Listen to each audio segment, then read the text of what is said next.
महासागर शिक्षा समिति प्रयागराज और Fakhruddin Ali Ahmed memorial committee Lucknow UP की सरपरस्ती में और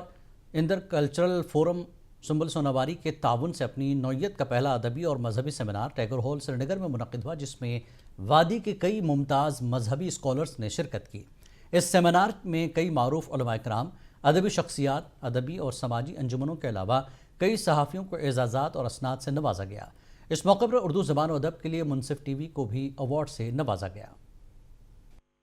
फ़खरुद्दीन अली अहमद मेमोरियल कमेटी लखनऊ की गवर्नमेंट ऑफ यूपी की वो है कमेटी है, और हमारी महासागर शिक्षा समिति जो है वो इस तरह के पूरे यूपी और पूरे इंडिया के कई स्टेटों में, मैं ये तो नहीं कह सकता कि पूरी इंडिया में, लेकिन बहुत सारे स्टेटों में इस तरह के सेमिनार मुशायरे करती रहती है, इसलिए कि हम माजी में जिनकी कुर्बानियाँ हैं, खिदमत हैं, इंसानी सामाजिक खिदमत हैं, उनको याद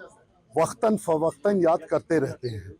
और इस तरह के प्रोग्राम हम करते रहते हैं, और ये मेरा प्रोग्राम श्रीनगर में पहला है, लेकिन मेरा वादा है यहाँ के श्रीनगर के लोगों से, और जो खिदमत मैंने देखी और जो हौसला देखा और जो जिस तरह की अटेंडेंस देखी, मैं वाकई बहुत मशहूर हूँ।